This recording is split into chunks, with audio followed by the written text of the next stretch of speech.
बउओ भैया कहाँ हो?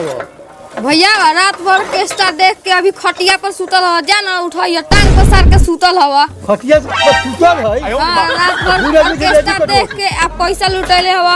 अब मांगला पर हमनी के देबो ना करल हवा। पैसा खूब लुटैले हवा। गहूं कहिया कटतई? गहूं सब गहूं कहिया कटतई? भाई जाना ही हवा। अच्छा रुक जा उपाय कर गद्दू।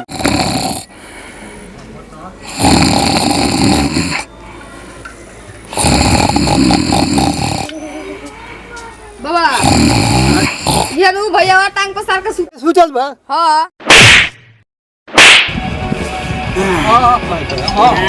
पैसा उड़ावई बा। अब गहूं कहिया कटतई?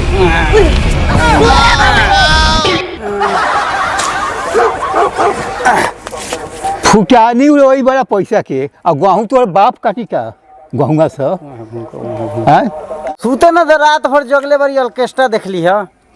कमाई तू कमाई बड़ा कमा के जमा करके तोहे दे बा। तू ऑर्केस्ट्रा देखे बड़ा गहूं कहिया कटतई? सब कटा जतई भैया सुत रहू। सुत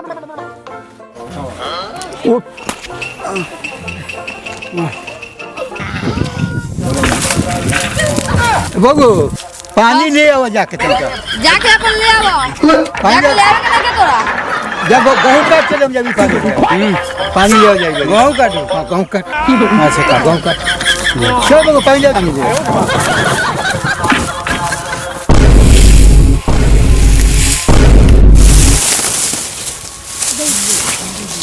कारवा के कैसे पूछ के कटला है? हां काट लिया। आयो रे मां अपने कटला। हां रुका तो हाल चाल पूछी थी बाबू के साथ बोले थे। रुका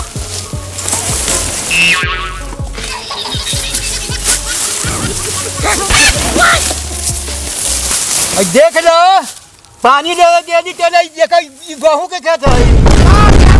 गहूं कटई बारो इधर कारा कटई बारो हूं। कारा है गहूं के खेत है। रात भर के लिया ऑर्केस्ट्रा देखे। चलो तोर भाई होई बा। चलो ऊपर करे भाई तो गाड़ेंगे। आयो हेले बाड़ी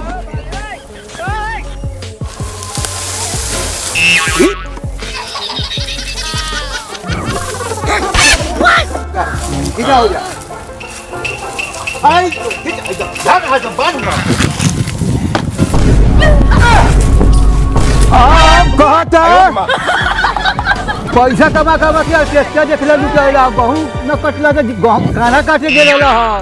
अब निमन लगई छव सजाए टिकोरा खाए आम के टिकोरा।